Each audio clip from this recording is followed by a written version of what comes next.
On écoute le podcast.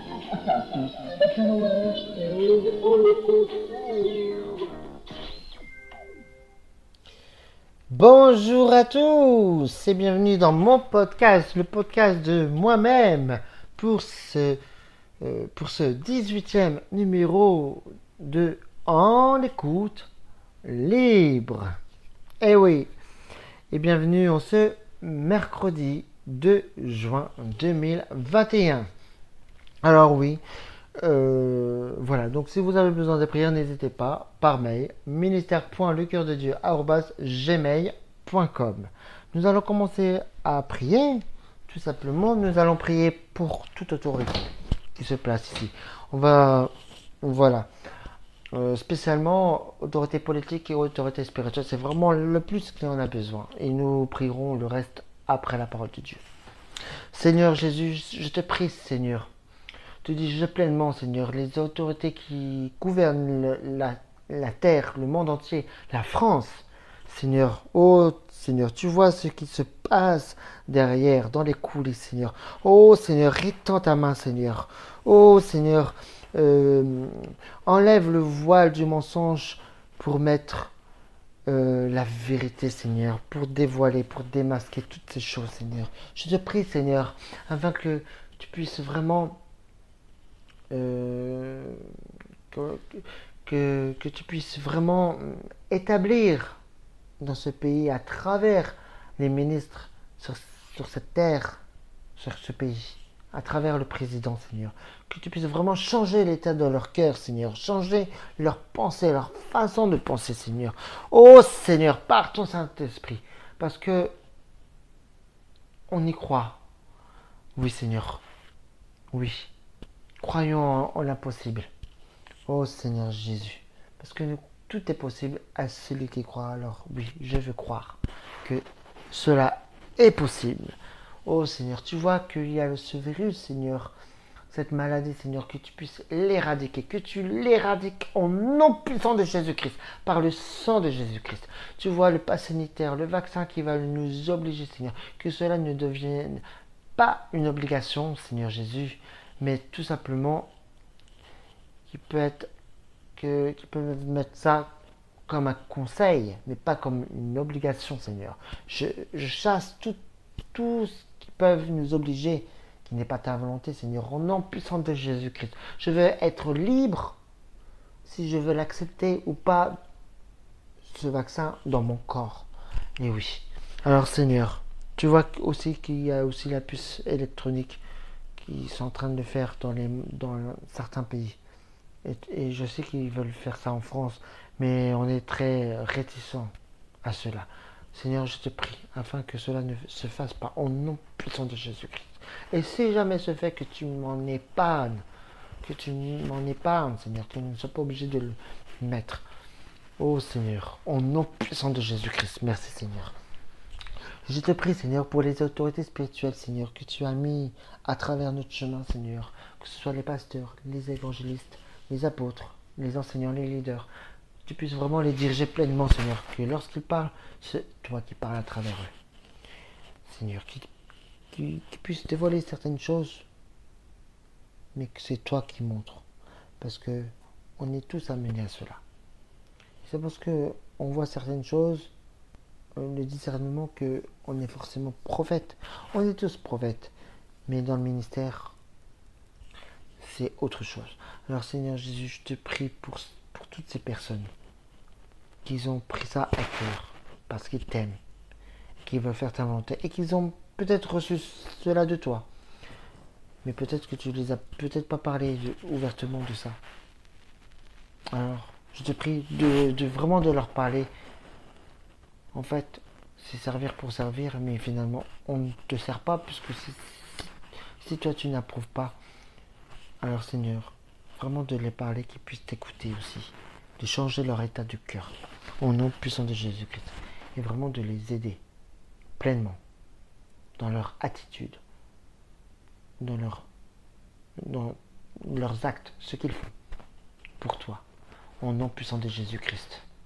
Et j'aimerais que tout le monde puisse s'aimer les uns ou les autres sans qu'il y ait un esprit de division, un esprit de jalousie ou toute autre jalousie, de médisance ou tout autre esprit qui ne vient pas de toi. Que je chasse toutes ces choses au nom puissant de Jésus-Christ et tout esprit de compétition aussi au nom puissant de Jésus-Christ. C'est éradiqué par ton nom, par le nom de Jésus-Christ. Amen. Je t'ai prié dans le nom de Jésus. Amen, amen. Et oui, donc nous allons lire la suite de la parole de Dieu, la suite d'hier. Et nous allons continuer Jean au chapitre 17. C'est la pierre sacerdotale. Après ces paroles, Jésus leva les yeux vers le ciel et dit, Père, l'heure est venue. Révèle la gloire de ton Fils, afin que ton Fils aussi révèle ta gloire. Tu lui as donné pouvoir sur tout être humain, afin qu'il accorde la vie éternelle à tous ceux que tu lui as donnés. Or, la vie éternelle, c'est qu'ils te connaissent, toi, le seul vrai Dieu, et celui que tu as envoyé, Jésus-Christ. J'ai révélé ta gloire sur la terre, j'ai terminé ce que tu m'avais donné à faire. Maintenant, Père, révèle toi-même ma gloire auprès de toi en me donnant la gloire que j'avais auprès de toi avant que le monde existe. Je t'ai fait connaître aux hommes que tu m'as donnés du milieu du monde. Ils étaient à toi et tu me les as donnés et ils ont gardé ta parole. Maintenant ils savent que tout ce que tu m'as donné vient de toi. En effet, je leur ai donné les paroles que tu m'as données. Ils les ont acceptées et ils ont vraiment reconnu que je suis sorti de toi. Et ils ont cru que tu m'as envoyé. C'est pour eux que je prie. Je ne prie pas pour le monde, mais pour eux, mais pour ceux que tu m'as donnés, parce qu'ils sont à toi. Tout ce qui est à moi est à toi, et ce qui est à toi est à moi. Et ma gloire est manifestée en eux. Désormais, je ne suis plus dans le monde, mais eux, ils sont dans le monde, tandis que je vais vers toi. Père Saint, garde-les en ton nom, ce nom que tu m'as donné, afin qu'ils soient un comme nous. Lorsque j'étais avec eux dans le monde, je les gardais en ton nom. J'ai protégé ceux que tu m'as donnés, et aucun d'eux ne s'est perdu, à part le fils de perdition, afin que l'écriture soit accomplie. Maintenant je vais vers toi, et je dis ces paroles dans le monde, afin qu'ils aient en eux ma joie, une joie complète. Je leur ai donné ta parole, et le monde les a détestés, parce qu'ils ne sont pas du monde, tout comme moi, je ne suis pas du monde. Je ne te demande pas de les retirer du monde, mais de les préserver du mal. Ils ne sont pas du monde, tout comme moi, je ne suis pas du monde. Consacre-les par ta vérité. Ta parole est la vérité, tout comme tu m'as envoyé dans le monde. Je les ai moi aussi envoyés dans le monde, et je me consacre moi-même pour eux, afin qu'eux aussi soient consacrés par la vérité. Je ne prie pas pour eux seulement, mais encore pour ceux qui croiront en moi à travers leurs paroles, afin que tous soient un comme toi. Père, tu es en moi, et comme je suis en toi, afin qu'eux aussi soient un en nous, pour que le monde croie que tu m'as sauvé. Je leur ai donné la gloire que tu m'as donnée, afin qu'ils soient un comme nous sommes un. Moi en eux et toi en moi, afin qu'ils soient parfaitement un, et qu'ainsi le monde reconnaisse que tu m'as envoyé et que tu les as aimés, comme tu m'as aimé. Père, je veux que là où je suis, ceux que tu m'as donnés soient aussi avec moi, afin qu'ils contemplent ma gloire, la gloire que tu m'as donnée, parce que tu m'as aimé avant la création du monde. Père juste, le monde ne t'a pas connu, mais moi, je t'ai connu, et ceux-ci ont reconnu que tu m'as envoyé. Je leur ai fait connaître ton nom, et je leur ferai connaître encore, afin que l'amour dont tu m'as aimé soit en eux, et que moi, je sois en eux. Amen. Chapitre 18, l'arrestation de Jésus. Après avoir dit ces paroles, Jésus alla avec ses disciples de l'autre côté du torrent du Cédron, où se trouvait un jardin. Il y entra, lui et ses disciples. Judas, celui qui le trahissait, connaissait aussi l'endroit parce que Jésus et ses disciples s'y étaient souvent réunis. Judas prit donc la troupe de soldats romains, ainsi que des gardes envoyés par les chefs des prêtres et les pharisiens. et il s'y rendit avec des lanternes, des torches et des armes. Jésus, qui savait tout ce qui devait lui arriver, s'avança alors et leur dit : « Qui cherchez-vous ? » Il lui répondit : « Jésus de Nazareth. » Jésus leur dit : « C'est moi, Judas. » Celui qui le trahissait était avec eux.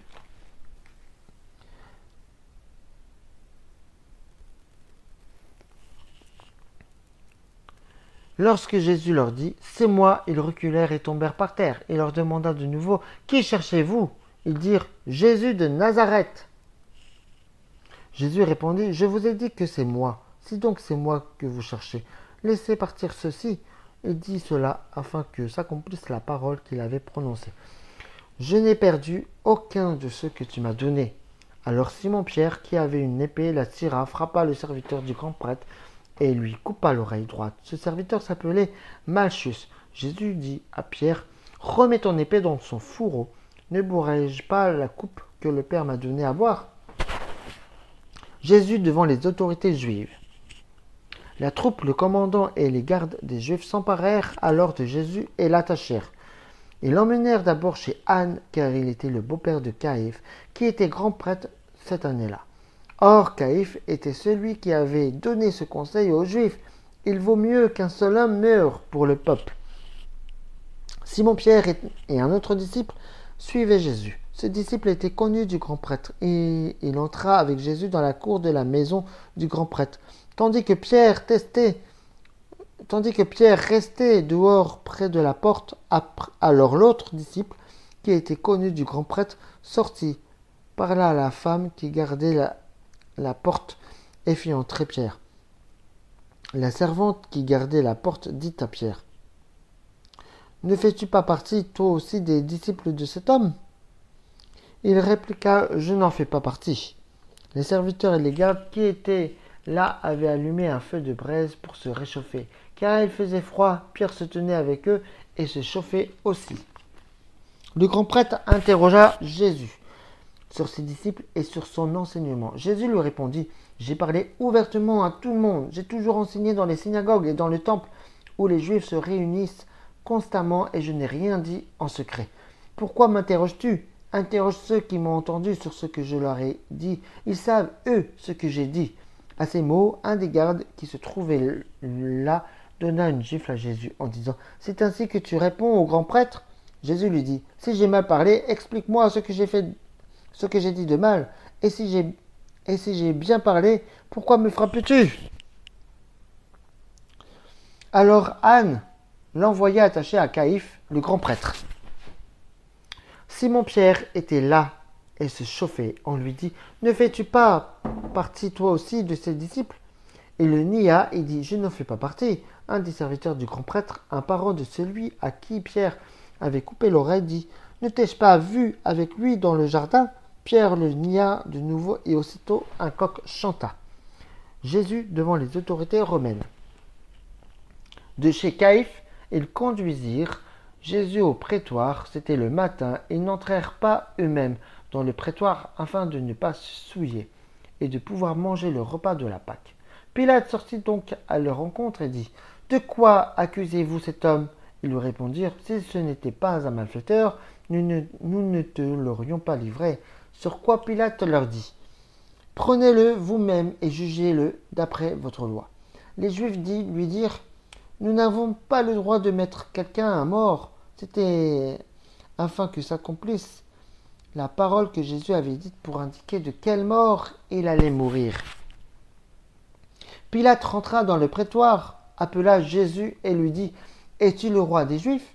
Jésus lui répondit : « Est-ce de toi-même que tu dis cela ou d'autres te l'ont-ils dit de moi ?» Pilate répondit : « Suis-je un Juif ? Moi, ta nation et tes chefs des prêtres t'ont livré à moi. Qu'as-tu fait ?» Jésus répondit : « Mon royaume n'est pas de ce monde. Si mon royaume était de ce monde, mes serviteurs auraient combattu pour moi afin que je ne sois pas livré aux Juifs.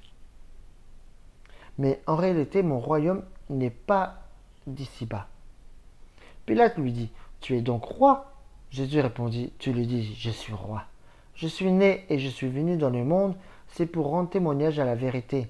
toute personne qui est de la vérité écoute ma voix. Pilate lui répondit, Pilate lui répliqua, qu'est-ce que la vérité? Sur ces mots, il sortit de nouveau à la rencontre des Juifs et leur dit, pour ma part, je ne trouve en lui aucun motif de le condamner. Mais comme c'est une coutume parmi vous que je vous relâche quelqu'un lors de la Pâque, voulez-vous que je vous relâche le roi des Juifs? Alors de nouveau, ils crièrent tous, non, pas lui, mais Barabbas. Or, Barabbas était un brigand. Voilà. Et bien la parole de Dieu, voilà. Donc, nous pourrons dire Amen quand même si... voilà. Alors, la suite au prochain numéro, évidemment. Bien sûr. Alors, oui. Donc, nous allons prier. Nous allons prier pour... voilà. Pour globalement, d'une façon ou d'une autre. Seigneur Jésus, je te remercie, Seigneur, pour les personnes qui ont entendu cette parole, Seigneur, que ça puisse graver dans leur cœur, dans leur être intérieur, au fond de leur pensée, dans leur mémoire, et qu'ils puissent la graver dans leur cœur, qu'ils puissent ne pas l'oublier surtout, et que si vraiment ça a interpellé quelqu'un, au moins une personne, Saint-Esprit agit dans son cœur, dans sa tête, au nom puissant de Jésus-Christ. Merci Seigneur. Je prie s'il y a des célibataires afin qu'ils puissent vraiment se réjouir de son état. Eh bien, qu'ils puissent vraiment se former pour se préparer au mariage. Même s'il ou elle n'a personne. Voilà. Voilà Seigneur. Je te prie Seigneur pour les mariés, pour les couples, afin que tu puisses préserver leur union, leur mariage Seigneur. Et que je chasse tout esprit de dispute, de violence, de peur, ou encore tout esprit de divorce que je chasse au nom puissant de Jésus-Christ. Merci Seigneur de préserver ce que toi tu as déjà uni. Merci Seigneur, on ne sépare pas ce que tu as déjà uni, ce que tu as uni. Alors, voilà, que je prie pour afin que tu puisses vraiment garder toutes ces choses au nom puissant de Jésus-Christ, et nous disons tous Amen, Amen, Amen. Et voilà, cette émission s'achève, touche à sa fin. Et nous allons nous revoir très bientôt pour un 19e numéro, évidemment. C'était bien sûr l'émission En écoute libre, évidemment en ce mercredi 2 juin 2021. Et nous rendons l'antenne, bien sûr oui, nous rendons l'antenne pour ce 18e numéro de En écoute libre. Et oui, c'était le 18e numéro. Et on se dit à très bientôt. À très bientôt pour un prochain numéro de En écoute libre. Allez, je rends l'antenne. Allez, ciao ciao. Passez une bonne soirée.